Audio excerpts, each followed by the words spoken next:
Welcome to the Stringjoy Show. I'm Ryan. I'm going to start off with a confession.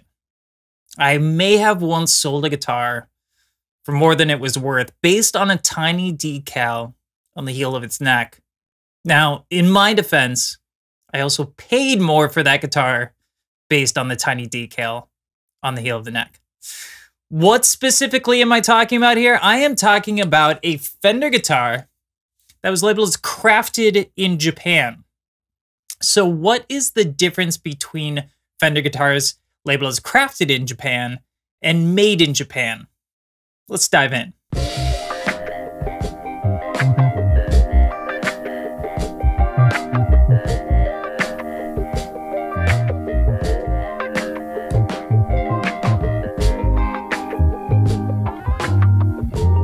I'm not a Japanese guitar expert by any stretch of the imagination.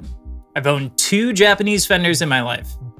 This 1999 CIJ Jaguar is one of the coolest guitars I've ever put my hands on, and it will never leave me. The other was a 2002 CIJ Jazzmaster that I have since sold, but is the reason I decided to make this video. First off, I am not proud of my naivete in this story I'm about to tell, but I think we've all had similar experiences, whether it be with a guitar or something else entirely. A number of years ago, I was in the market for a non-USA Jazzmaster model that I could take on tour and not have to worry about. I started with the made in Mexico options and landed myself in the deep rabbit hole known as online guitar forums. While processing more information than I could take in, much less fact check, I deduced that Japanese Fenders were superior to their Mexican counterparts. And according to the forums, in some cases, there were claims that the Japanese models were better than the US models. I was intrigued.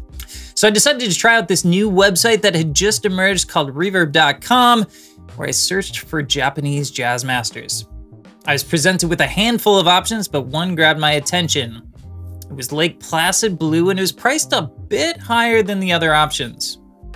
In the opening sentence of the description, the seller proudly pointed out that this particular guitar was crafted in Japan and not made in Japan, and was therefore more valuable. I'll admit to being careless here, but I took the seller at his word, grabbed my credit card, and purchased this superior crafted in Japan model and took it out on tour. In general, the guitar was fine. Wasn't anything to write home about, but for a tour beater, it did its job. After 2 tours with it, I decided it was time to let it go. So I again took to reverb.com and lifted my crafted in Japan Jazzmaster above what the made in Japan Jazzmasters were listed for. I included a similar opening about CIJ being more valuable, and it sold in seconds with no questions asked. All's well that ends well, right? Maybe for me. But I've always wondered what made the crafted in Japan label different from the made in Japan label, and if any of it even matters. In order to fully wrap our heads around these 2 simple labels, crafted in Japan and made in Japan, we have to take a broader look at the Fender Corporation worldwide dating back to the early 80s. Buckle up. We'll start in 1981. Ronald Reagan was sworn in as President of the United States. Betty Davis Eyes was topping the radio charts. And Fender was still owned by CBS and ventured into its first guitar production in Japan. These guitars were made at the Fujigen Gaki plant. The guitars from that era in the Fujigen plant were labeled Made in Japan. Now, these were higher quality instruments than the instruments being made in the US at the time. And they're considered to be quite valuable and really great playing guitars. 2 years later, in 1983, the Squier series began its life as a MIJ Fujigen Gaki produced instrument. These early Squiers were essentially the same Fender guitars the factory was making back in 1981, but with a different headstock decal.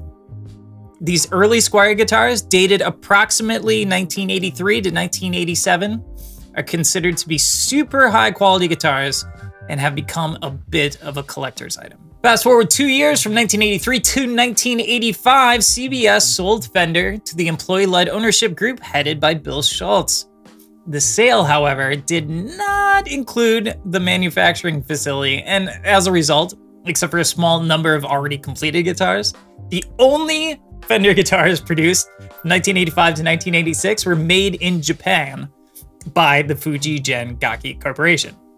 This era brought about some fairly well-respected models as well, like the contemporary Strat.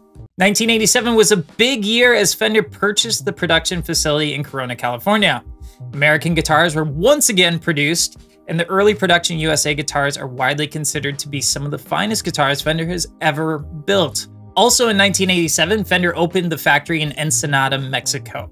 Fender moved the bulk of the non-USA models of Fender and Squier from Japan to Mexico. Moving into the 1990s, in general throughout the 90s, Fender continued to make guitars at the Fujigen plant in Japan, but these guitars were intended to be sold to the Japanese market. They're great guitars, and they are labeled made in Japan. Now here is where you gotta start paying attention. In 1992, the Dyna Gaki Corporation began making guitars for Fender as well. These guitars were labeled as crafted in Japan. There's all kinds of speculation as to the reasoning behind this, but from 1992 to 1996, it's safe to assume that anything labeled as crafted in Japan was made at the Dyna plant, and anything labeled made in Japan was produced by Fujigen. The quality of the early 90s CIJ is similar to that of MIJ. In 1997, Fender's presence in Japan had another big shift. The Tokai Corporation joined with Dyna as the exclusive manufacturers of Fender guitars produced in Japan and continued to be stamped crafted in Japan. These early Tokai Fenders are the real deal. According to lore, some of the US-made Corona guitars from the late 80s that we were talking about earlier, the guitars that were some of the finest Fender ever built, were actually built by Tokai. Now we'll jump all the way to 2007. From 2007 to 2015, Fender partnered with Kanda Shokai and Yamano Gaki to build their own Fender plant in Japan. For the most part, they produced guitars for the Japanese market, along with a few Fender special run models for the Western and US markets. These instruments were stamped with made in Japan, but also crafted in Japan. Who knows why? The general assumption is that it was done purely for marketing purposes. After 2015, Fender bought out Kanda Shokai and Yamano Gaki, and the Japanese plant is now run by Fender. They still produce guitars primarily for the Japanese market, along with the FSR models that they had been producing. These guitars are labeled both made in Japan and crafted in Japan. So let's take some of this information and see if we can trace back the two Japanese Fenders that I've personally owned. This Jaguar, the one that I love so much, was made in 1999, and it's labeled as crafted in Japan. I now know that it was made by Tokai and is one of the good ones. But really, even if it wasn't one of the good ones on paper, it's still one of the most incredible guitars I've ever played. And the CIJ Jazzmaster that haunts my memories, well, that Jazzmaster was produced in 2002, and I now know that it was one of the early-ish Tokai Fenders. Therefore, the price bump would have been justified from a market perspective, I guess. I almost walked into a significantly longer video there. So what did I learn here? Well, I learned that manufacturing is complex. We tend to like simple. We want a simple explanation, a thumbs up or a thumbs down. We're simply not gonna get that with the CIJ MIJ controversy. Let's sum up what we can definitively know from the timeline that we just discussed.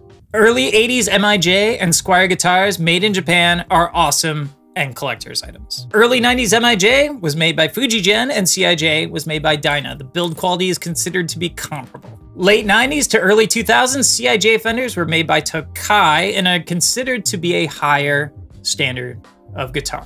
Anything after 2007 can either have MIJ or CIJ label, and it doesn't mean squat. If you have a CIJ or MIJ Fender and you want to do some research on it, a good place to start is the guitardaterproject.org to get the exact lineage of the guitar that you own. If you found this video to be useful, please add a comment or like, subscribe. We have tons of great information here on the Stringjoy Show, as well as on our mailing list. For now, I'm out. See you when I see you.